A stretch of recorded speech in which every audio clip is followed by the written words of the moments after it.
Cerita diawali dengan memperlihatkan kelompok Yakuza sedang berkumpul di sebuah bar di Jepang, di mana sang bos kebetulan sedang dibuatkan tato oleh si kakek pembuat tato yang metode pembuatannya masih menggunakan cara tradisional, sehingga hal itu membuat si bos kesakitan dan ambek-ambekan teparuguh.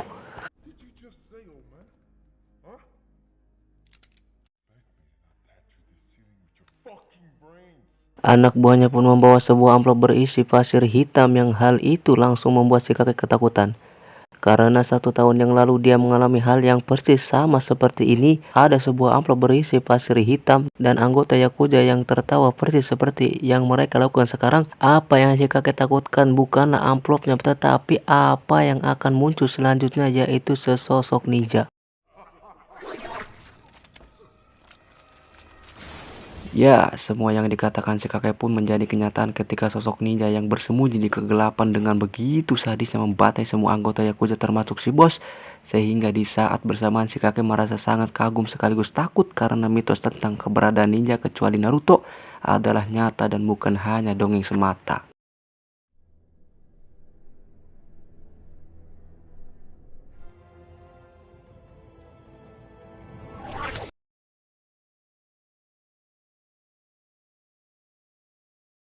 Dan kisah dimulai pada bertahun-tahun silam, tepat di sebuah perguruan ninja atau lebih tepatnya markas sebuah organisasi ninja pembunuh bernama Klan Ozuno yang dipimpin oleh seorang master ninja bernama Guru Ozuno.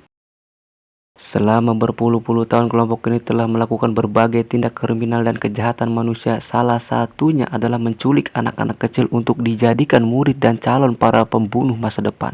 Yang dari sekian banyak anak yang diculik, ada satu anak yang baru datang bernama Roizo yang merupakan tokoh utama kita semua.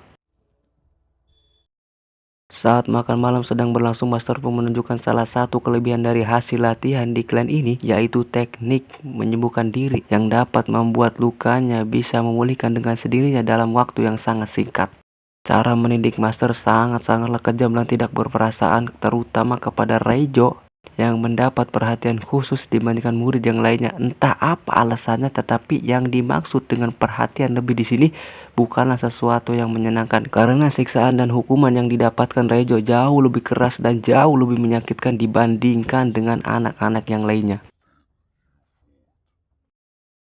Sebagai contoh, Rejo mendapat pelatihan khusus untuk bisa berjalan di atas lantai tanpa menghasilkan suara apapun atau sedikit pun. Yang karena Rejo masih kecil dan belum bisa mengendalikan tubuhnya, ia pun berkali-kali melakukan kesalahan hingga sang guru harus memukul telapak kakinya sampai berdarah-darah. Dari sekian banyak murid, ada satu gadis kecil bernama Kiriko yang nampak perhatian dengan Rejo yang sedang menahan rasa sakitnya. Dia mengobati luka Rejo supaya rasa sakitnya berkurang, sehingga momen tersebut menjadi momen penting awal kedekatan di antara keduanya. Beberapa tahun kemudian, kini Rejo dan anak-anak lainnya sudah beranjak dewasa, di mana saat ini Rejo sedang melakukan duel dengan salah satu murid yang bernama Takeshi yang nampak berambisi untuk mengalahkannya, sekaligus ingin cari perhatian dari gurunya. Yang ketika Rejo dicurangi hingga terluka di bagian kepala, sang guru bukannya memotivasi untuk mengusap lukanya, tapi justru malah menambah rasa sakitnya dengan teknik menusuk ulu hati supaya Rejo bisa mengendalikan rasa sakitnya sendiri.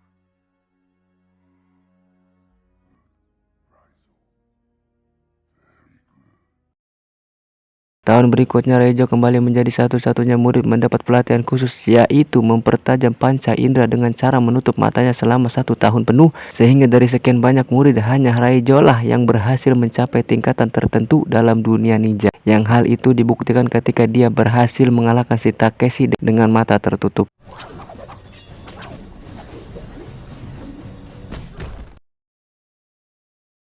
Giliran Kiriko yang bertarung, dia dapat dengan mudah mengalahkan lawannya. Namun sang guru punya perintah lain yang cukup berat yang mengharuskan Kiriko melukai lawannya dengan sangat parah. Yang karena Kiriko menolak perintahnya, maka dia mendapat sanksi langsung dari sang guru berupa satu tebasan yang melukai wajahnya.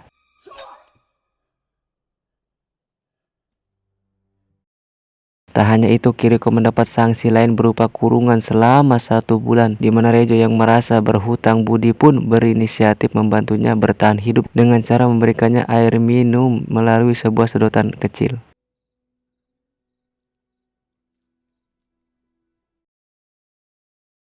Beberapa waktu berlalu, Kiriko yang sudah tidak tahan pun nekat kabur sendirian, di mana Reijo memergoki. Hal itu pun sempat melarangnya karena jika dia melakukannya maka hukumannya akan sangat-sangat berat, yaitu kematian. Namun Kiriko tetap yakin dengan keputusannya karena setiap manusia berhak mendapatkan kehidupan dan punya hak untuk menunjukkan atau menentukan jalan ninjanya masing-masing.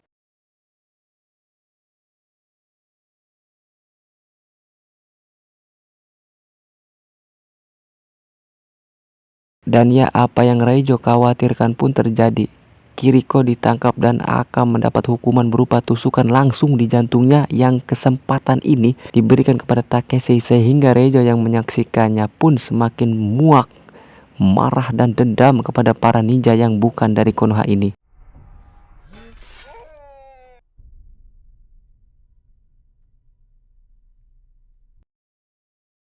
7 tahun berlalu, kini Reijo sudah dewasa untuk melakukan debut pertamanya, yakni sebuah pekerjaan untuk membunuh target yang ciri-cirinya memakai jam tangan emas, yang tanpa rasa ragu sedikit pun Reijo langsung turun ke lapangan untuk melakukannya.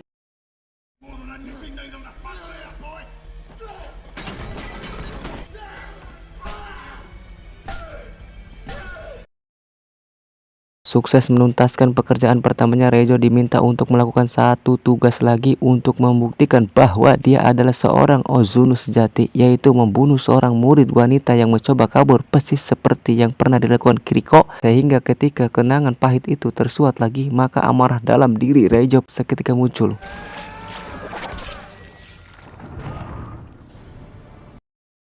Di mana kronologi detail setelah kejadian itu, intinya si guru menganggap Reijo sudah berkhianat dan meninggalkan sedikit cindera mata berupa lugat di wajah yang membuat satu mata si guru pecah.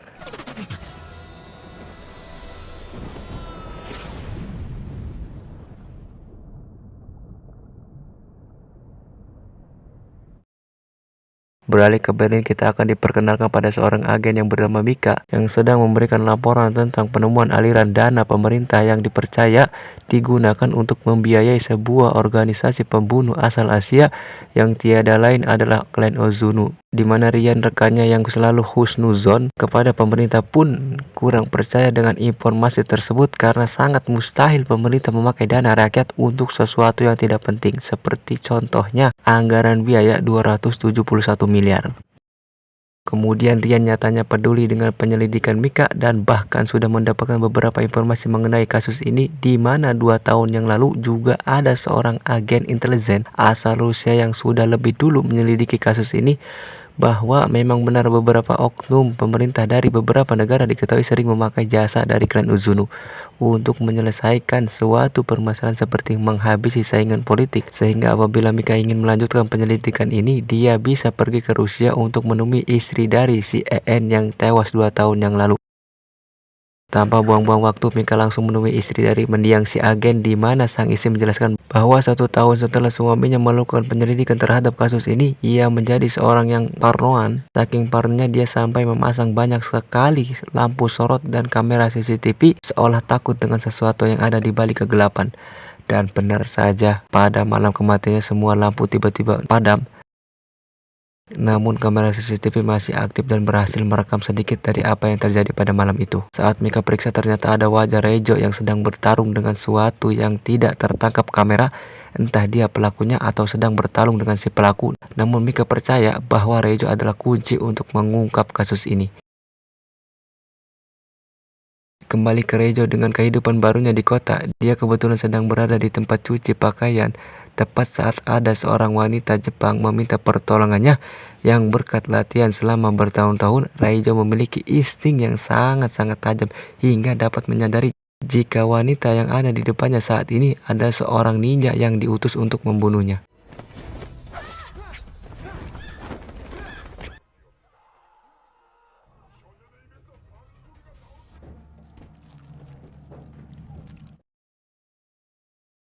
Sehingga Reijo sendiri tinggal di sebuah apartemen biasa. Setiap kali dia pulang dari luar, Reijo pasti selalu memeriksa barang-barang pribadinya untuk memastikan tidak ada yang masuk ke tempat tinggalnya. Dan saatnya latihan, Reijo sesekali teringat dengan perkataan sang guru mengenai cara hidup seorang ninja, bahwa rasa sakit adalah kelemahan dan satu-satunya cara untuk mengatasinya adalah mengendalikan rasa sakit itu sendiri. Meski Reijo sangat membenci gurunya, tetapi semua pengetahuan, ilmu, pelajaran, dan didikan sang guru tak pernah ia lupakan sedikit pun. Hal itulah yang membuat masih hidup sampai sekarang meski pada insiden terakhir dirinya mengalami luka yang sangat parah. Reijo sebenarnya punya banyak kesempatan untuk pergi sejauh mungkin atau bersembunyi di tempat aman yang terpencil dibandingkan berada di kota tempat terbuka seperti ini. Tetapi bayangan akan rasa sakit hati kehilangan Kiriko masih membekas di ingatannya. Setelah diculik dari keluarganya, hanya Kiriko lah harapan Reijo untuk memiliki seorang yang tulus peduli terhadapnya. Tetapi sang guru malah membunuhnya begitu saja, sehingga sekarang saat ini tujuan Reijo adalah untuk membalas dendam kepada si guru dan kliennya dengan cara bekerja sama dengan Mika yang kebetulan sedang menyelidiki tentang klan Ozuno. Kembali ke Mika yang sedang berada di kantornya, dia kedatangan seorang utusan dari pemerintah yang rupanya atau nampaknya mulai mencurigai tentang penyelidikan yang dilakukannya. Sehingga Mika segera menemui Rian untuk memberitahunya bahwa kecurigaan mereka berdua selama ini kemungkinan adalah benar, karena tidak mungkin pemerintah sampai mengutus seseorang untuk menemuinya hanya untuk memastikan penyelidikan ini. Sehingga Rian yang mulai khawatir dengan keselamatan Mika pun menyuruhnya untuk segera tinggalkan kota ini dan pergi cari tempat aman untuk sementara waktu. Tiba di komplek rumahnya, Mika diberitahu tetangga tentang pemadaman listrik yang terjadi secara tiba-tiba, sehingga Mika yang menjadi sangat khawatir karena dari hasil penyelidikannya, ciri-ciri awal kemunculan para ninja pembunuh pasti selalu ditandai dengan lumpuhnya pencahayaan. Yang ketika sudah masuk ke dalam kamar, alangkah terkejutnya Mika saat menemukan sebuah amplop berisi pasir hitam dan tiba-tiba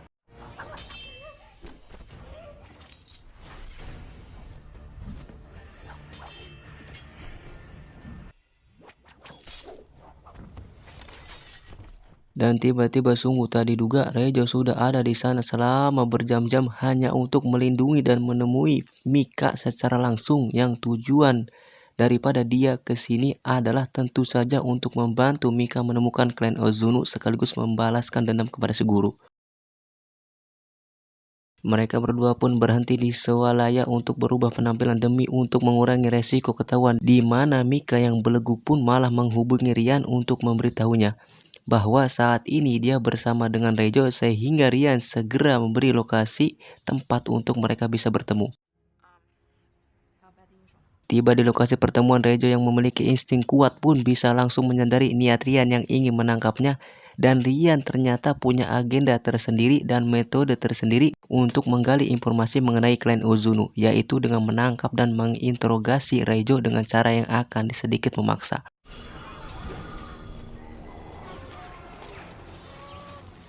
Berlokasi di sebuah gedung kosong dengan tangan dan kaki yang terikat lengkap dengan lampu sorot agar Reijo tidak bisa kabur di kegelapan, Rian yakin jika caranya akan lebih efektif untuk menyelesaikan kasus ini.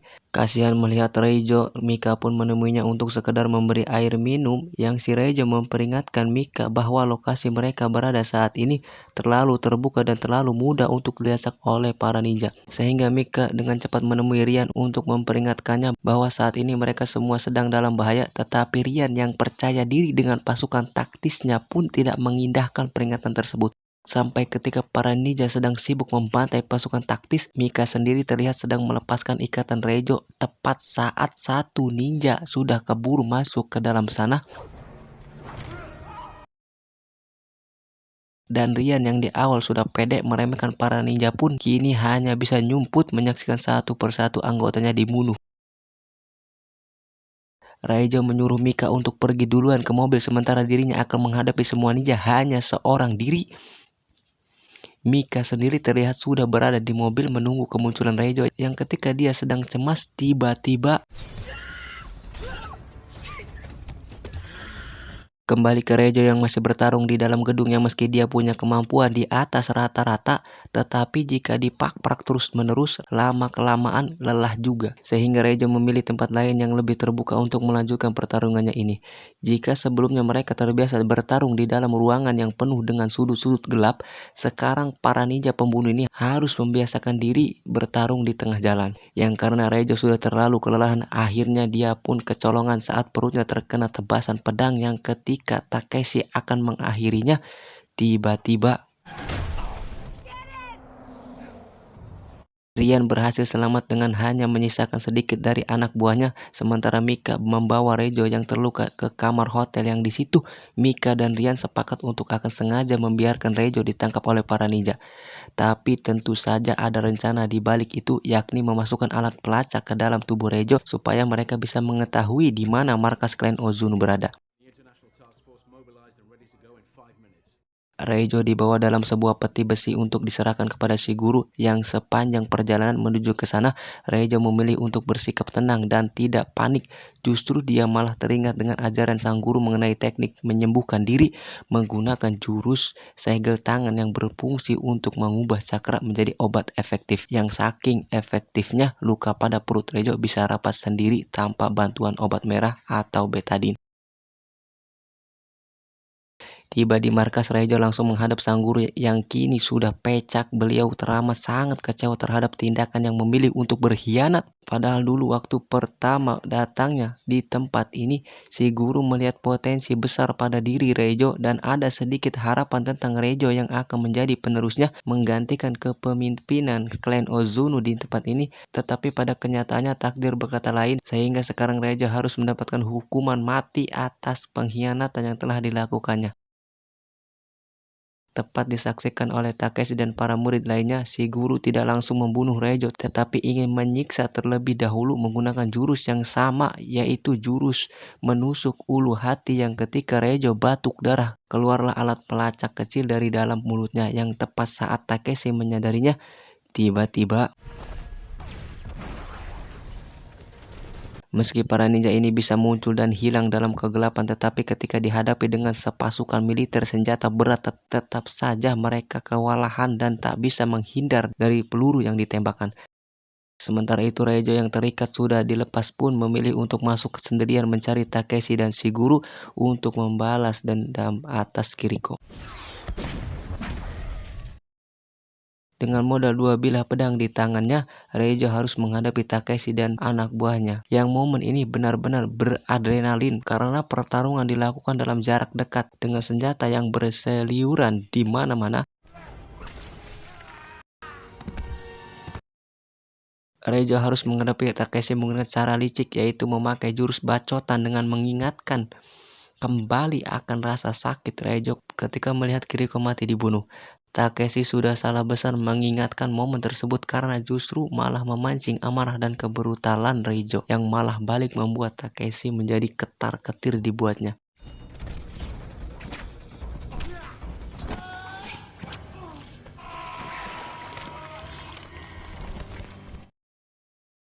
Selesai menghadapi Takeshi, saatnya Rejo menghadapi sang guru yang di sini beliau menggunakan teknik rahasia yang belum sempat diajarkan, yaitu jurus ilusi bayangan yang membuatnya mampu hilang dan muncul dengan sangat cepat. Rejo diserang secara bertubi-tubi, berdarah-darah, benar-benar dihajar habis-habisan oleh si guru yang bergerak sangat terlalu cepat, yang meski Rejo sudah berusaha semaksimal mungkin, dia tak punya peluang untuk menang melawan jurus tingkat tinggi yang dimiliki oleh gurunya. Tepat saat Rejo akan dibunuh, muncullah Mika yang berhasil menyelamatkannya, namun sungguh sangat naas dan disayangkan si guru tiba-tiba muncul dari belakang dan menusuk dada kiri Mika yang membuatnya langsung terjatuh, dan untuk kedua kalinya Rejo harus melihat orang baik dibunuh oleh tangan biadab gurunya. Yang pada titik ini Rejo benar-benar sudah tidak tahan dengan gurunya. Amarah yang ada pada dirinya memancing cakra dalam tubuhnya keluar, sehingga tanpa sadar Rejo bisa meniru sebuah jurus tanpa dia harus mempelajarinya terlebih dahulu. Dan ya, kini saatnya si guru ketar-ketir melihat anak buahnya lebih jago, lebih cepat, lebih luar biasa menguasai jurus rahasianya, sehingga jangan salahkan Pak Harun apabila si guru harus tewas saat itu juga.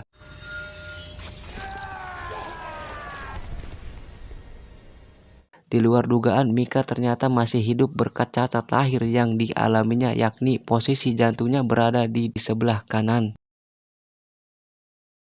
Setelah semua selesai, kini sudah waktunya Rejo pensiun dari dunia ninja.